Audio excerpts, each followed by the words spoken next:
உடலை பலமாக வைப்பதற்கு சித்த மருத்துவத்திலும் சரி, சித்தர்களும் சரி நிறைய வழிமுறைகளை நமக்கு சொல்லி கொடுத்துருக்காங்க. ஆனா நாம தான் காலப்போக்குல ஒவ்வொரு வழிமுறையும் மறந்துட்டு நம்மளுடைய லைஃப் ஸ்டைல் அப்படின்னு சொல்ற விஷயத்த சரியான பாதையில போகாம நிறைய விஷயங்கள் தவறா பண்ணி நோய்கள் எல்லாமே வந்துடுது. இப்போ 100 வயது வரைக்கும் நம்ம வாழணும், ஆரோக்கியமாக வாழணும் அப்படின்னா சில உணவு முறைகள் ரொம்ப ரொம்ப முக்கியம். அதுக்காக தான் சித்தர்கள் நம்மளுடைய உடல்ல நோய் வராமல் இருப்பதற்கே சில ரூல்ஸ் வந்து கொடுத்துருக்காங்க. அதுதான் நோய் அணுகா விதி, பிணி அணுகா விதி அப்படின்னு சொல்லுவோம். அந்த விதிகள்ல சொல்லியிருக்கக்கூடிய விஷயங்கள் ஒவ்வொருத்தருக்குமே ரொம்ப ரொம்ப முக்கியமானது. மனிதர்கள் நல்லா நீண்ட ஆயுளோட வாழுவதற்கு நிறைய வழிமுறைகளை சொல்லியிருக்கிற மாதிரி, நம்ம நீண்ட ஆயுள் வாழணும்னா தினம்தோறும் இந்த ஒரு உணவை நம்ம எடுத்துக்கோங்க அப்படின்னு சொன்னாங்க. அப்போ இதயம் ஆரோக்கியமாக இருக்க, நம்மளுடைய உடல் உறுப்புகளும் ஆரோக்கியமாக இருக்க, இந்த ஒரு உணவு இது வந்து ஒரு சூப் வகை.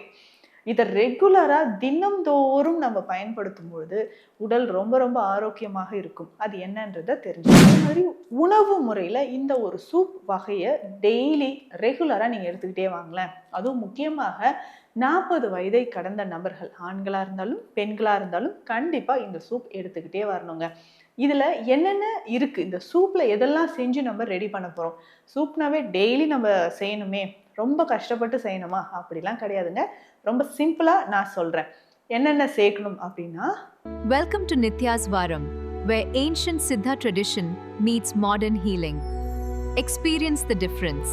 வரம் நேயர்களுக்கு வணக்கம். நான் டாக்டர் நித்யா, சித்தா பிசிஷியன். உடலை பலமாக வைப்பதற்கு சித்த மருத்துவத்திலும் சரி, சித்தர்களும் சரி நிறைய வழிமுறைகளை நமக்கு சொல்லி கொடுத்துருக்காங்க. ஆனா நாம தான் காலப்போக்குல ஒவ்வொரு வழிமுறையும் மறந்துட்டு நம்மளுடைய லைஃப் ஸ்டைல் அப்படின்னு சொல்ற விஷயத்த சரியான பாதையில போகாம நிறைய விஷயங்கள் தவறா பண்ணி நோய்கள் எல்லாமே வந்துடுது. இப்போ 100 வயது வரைக்கும் நம்ம வாழணும், ஆரோக்கியமாக வாழணும் அப்படின்னா சில உணவு முறைகள் ரொம்ப ரொம்ப முக்கியங்க. அதுக்காக தான் சித்தர்கள் நம்மளுடைய உடல்ல நோய் வராமல் இருப்பதற்கே சில ரூல்ஸ் வந்து கொடுத்துருக்காங்க. அதுதான் நோய் அணுகா விதி, பிணி அணுகா விதி அப்படின்னு சொல்லுவோம். அந்த விதிகள்ல சொல்லியிருக்கக்கூடிய விஷயங்கள் ஒவ்வொருத்தருக்குமே ரொம்ப ரொம்ப முக்கியமானது. மனிதர்கள் நல்லா நீண்ட ஆயுளோட வாழுவதற்கு நிறைய வழிமுறைகளை சொல்லியிருக்கிற மாதிரி, நம்ம நீண்ட ஆயுள் வாழணும்னா தினம்தோறும் இந்த ஒரு உணவை நம்ம எடுத்துக்கோங்க அப்படின்னு சொன்னா, கண்டிப்பா இந்த ஒரு உணவு அப்படின்னு சொல்றது உடல்ல இருக்கக்கூடிய சர்க்கரை நோயாக இருக்கட்டும், இல்ல அதிகமான நமக்கு பிளட் பிரஷர் இருக்கா, கொலஸ்ட்ரால் இருக்கா, நமக்கு இது எல்லாமே சரி செய்யறதுக்கு, முக்கியமாக இதயம் பலப்படுவதற்கு அப்படின்னே சொல்லலாங்க. ஏன்னா இதயம் ஆரோக்கியமாக இருந்துச்சுன்னு வச்சுக்கோங்களேன், நம்ம உடல் உறுப்புகள் எல்லாமே ஆரோக்கியமாக இருக்கும். அப்போ இதயம் ஆரோக்கியமாக இருக்க, நம்மளுடைய உடல் உறுப்புகளும் ஆரோக்கியமாக இருக்க, இந்த ஒரு உணவு இது வந்து ஒரு சூப் வகை. இதை ரெகுலரா தினம்தோறும் நம்ம பயன்படுத்தும் பொழுது உடல் ரொம்ப ரொம்ப ஆரோக்கியமாக இருக்கும். அது என்னன்றதை தெரிஞ்சுக்கலாம். இப்ப பொதுவா 100 வயது வரைக்கும் வாழணும்னாவே நம்மளுடைய மூச்சு, பிராணன் அப்படின்னு சொல்றோம் இல்லைங்களா, அது ரொம்ப ரொம்ப முக்கியங்க. பிராண சக்தியை பயன்படுத்த தெரியாமல் தான் நிறைய பேர் வந்து இப்போ உடல் ஆயுள் வந்து குறைஞ்சிக்கிட்டே வருது. ஸோ அந்த பிராணன் அப்படின்னு சொல்லும்போது பொல்யூட்டட் ஏர் தான் இப்போ இருக்கு. ஸோ அந்த மாதிரி காற்று நமக்கு தூய்மையாக இல்லைனாலும் நம்ம கொஞ்சமா அந்த பொல்யூஷன் இல்லாத இடங்கள்ல தினம்தோறும் ஒரு 10-15 நிமிடம் நல்ல ஒரு பிராண சக்தியை நம்ம வந்து எடுத்துக்கிட்டோம்னா உடல் நீண்ட நாள், நீண்ட வருடம் ஆரோக்கியமாக இருக்கும். சரி, அப்படி இந்த பிராண சக்தி நம்ம எடுக்கிறோம்.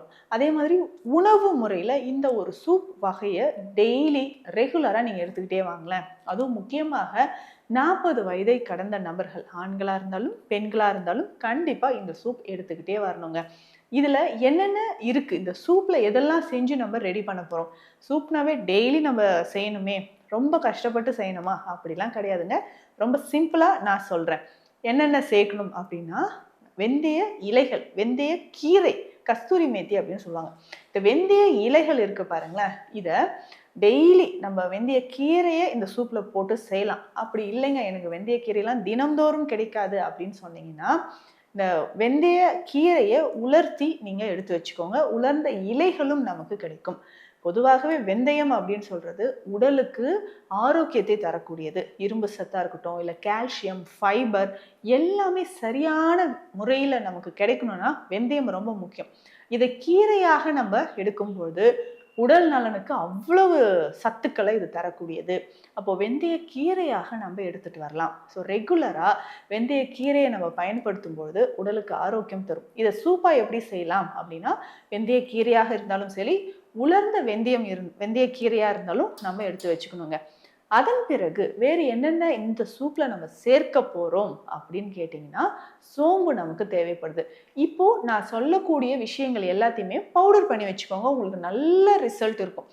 பெண்களுக்கு உடல் எடை குறையிறதுக்கு, அனிமியா ரத்த சோகை இருக்கிறவங்களுக்கு, மூட்டு வலி இருக்கிறவங்களுக்கு, ஸோ எல்லாருக்குமே ரொம்ப ரொம்ப ஸ்பெஷலாக நம்ம வந்து ஒரு விஷயத்தை ஃபாலோ பண்ணோம்னா இந்த வெந்தய கீரையை நம்ம பயன்படுத்திக்கலாங்க. இந்த வெந்தய கீரையை உலர்ந்ததாகவோ இல்லை கீரையாகவோ எடுத்து வச்சுக்கோங்க. அடுத்தது சோம்புங்க.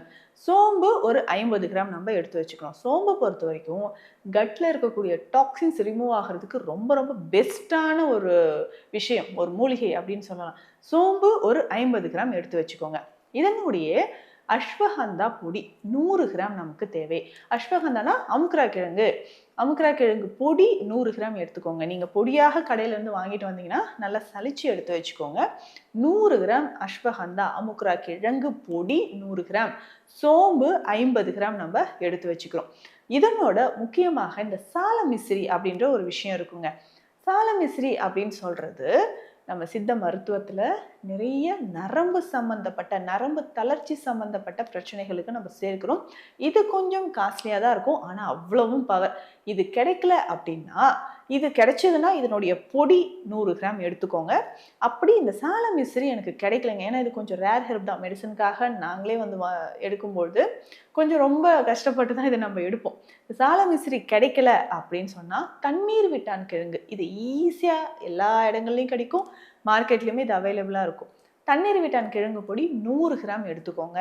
ஸோ 100 கிராம் அஸ்வகந்தா பொடி, 100 கிராம் தண்ணீர் விட்டான் கிழங்கு பொடி, 50 கிராம் நம்ம சோம்பு வந்து பொடி செய்து எடுத்துக்கணுங்க. இதனோட 50 கிராம் மஞ்சள் பொடி எடுக்க போகிறோம். மஞ்சள் பொடி அப்படின்னு சொல்லும்போது உடல்ல அந்த இன்ஃப்ளமேஷன் நமக்கு குறைக்கக்கூடியது, உடல்ல இருக்கக்கூடிய டாக்ஸின்ஸ், குடல் பகுதியில் இருக்கக்கூடிய கழிவுகள், இது எல்லாத்தையுமே வெளியேற்றக்கூடியது மஞ்சள் பொடி. இப்போ இதை வந்து நம்ம ரெகுலராக ஃபாலோ பண்ணிக்கலாம். இந்த சூப் பொடியை நம்ம எப்படி செய்ய போறோம்னா, நம்ம சொன்ன மாதிரி 50 கிராம் மஞ்சள் பொடி, 50 கிராம் சோம்பு, 100 கிராம் அமுக்குரா பொடி எடுத்து வச்சிருக்கோம், 100 கிராம் சதாவரி பொடி எடுத்து வச்சிருக்கோம். எல்லாத்தையும் மிக்ஸ் பண்ணிக்கோங்க. இதனோட சேர்க்க போறது என்னன்னா வெந்தய கீரை சேர்க்க போறோம். இப்போ இது எல்லாத்தையும் நல்லா மிக்ஸ் பண்ணி வச்சிருக்கோம் இல்லைங்களா, இந்த பொடியை 1 ஸ்பூன் எடுத்துக்கோங்க. நான் சொன்ன அளவுப்படி எல்லாத்தையும் நல்லா மிக்ஸ் பண்ணிட்டு 1 ஸ்பூன் எடுத்து 2 கிளாஸ் இல்லை 3 கிளாஸ் தண்ணீரில் நல்லா கரைச்சிட்டு அதுக்கப்புறம் நம்ம இதை பாயில் பண்ணணும். ஸோ பாயில் பண்ணும்போது இது நல்ல சூப் மாதிரி நமக்கு ரெடி ஆகிட்டு வரும் இல்லைங்களா. ஸோ அதுக்கப்புறம் இது ஒரு 2 மினிட்ஸ் நல்லா பாயில் ஆனதுக்கு பிறகு வெந்தயக்கீரையை நல்லா பொடியாக கட் பண்ணி இதில் போட்டுருங்க. போட்டுட்டு நல்லா பாயில் ஆகணும். ஸோ இதுக்கு டேஸ்ட்டுக்கு வேணும்னா நீங்கள் கொஞ்சம் இஞ்சி கூட இதில் சேர்த்துக்கலாம். கொஞ்சமாக இஞ்சி சேர்த்துக்கோங்க. ரொம்ப ரொம்ப டேஸ்டியான, ஹெல்த்தியான, மருத்துவ குணம் நிறைந்த ஒரு சூப். இதை டெய்லி நம்ம குடிக்கணுங்க. அவ்வளவு தெம்பு நமக்கு தரும். ரொம்ப நாளாக இப்போ ஏதோ ஒரு ப்ராப்ளம் இருக்குது, போன் ஃப்ராக்சர் ஆகிடுச்சு, இல்லை நான் சிகிச்சை பெற்றுட்டு வரேன், ஸோ அப்போ கொஞ்சம் நாளைக்கு ரெஸ்ட்டில் இருக்க சொன்னாங்க, நடக்க முடியாது, இடுப்பு சம்மந்தப்பட்ட வலி இருக்குது, ஒயிட் டிஸ்சார்ஜ் இருக்குது பெண்களுக்கு அப்படின்னு சொன்னாலும், ஆஸ்டியோ ஆர்த்ரைட்டிஸ் பிரச்சனை இருக்குது, இந்த மாதிரி எக்கச்சக்கமான பிரச்சனைகள் இருக்குன்னா அவங்களுக்கு உடல் நல்ல வலிமை பெறுவதற்கு இந்த சூப் குடிக்கலாம். இந்த ஃபெர்டிலிட்டி இஷ்யூஸ் அப்படின்னு சொல்கிறோம், இந்த குழந்தையின்மைக்காக ஆண்களும் பெண்களும் எவ்வளவோ சிகிச்சைகள் எடுத்துகிட்டு வராங்க. அந்த மாதிரி இருக்கக்கூடிய நபர்களும் இதை எடுக்கலாம். ஏன்னா இதில் முக்கியமாக வெந்தயக்கீரை சேர்க்குது. அதே மாதிரி அஸ்வகந்தா பொடியும் தண்ணீர் வீட்டான் கிழங்கு பொடியும் நம்ம சேர்த்து ஒரு சூப் ரெடி பண்ணுறோம். இது காலை இல்லைன்னா மாலை. இதுவே காலையில் பிரேக்ஃபாஸ்ட்டே எடுத்துக்கலாமா? அப்படி கிடையாதுங்க. நீங்கள் காலையில் இந்த சூப் குடிச்சிட்டிங்கன்னா ஒரு 1 ஹவருக்கு அப்புறம் நீங்கள் ஏதாவது பிரேக்ஃபாஸ்ட் எடுத்துக்கலாம், இல்லை ஈவினிங் டைமில் கூட இதை எடுத்துக்கலாம். ஸோ கண்டிப்பாக குடிச்சு பாருங்கள். நீண்ட ஆயுள், நம்ம உடலில் நரம்புகளும் தசைகளும் பலம் பெற்று நம்ம ஆரோக்கியமாக வாழலாம். மேலும் சித்த மருத்துவம் தொடர்பான மருத்துவ தகவல்களுக்கு நம்ம பேஜை ஃபாலோ பண்ணுங்க. நன்றி. Welcome to Nitya's Varam, where ancient Siddha tradition meets modern healing. Experience the difference.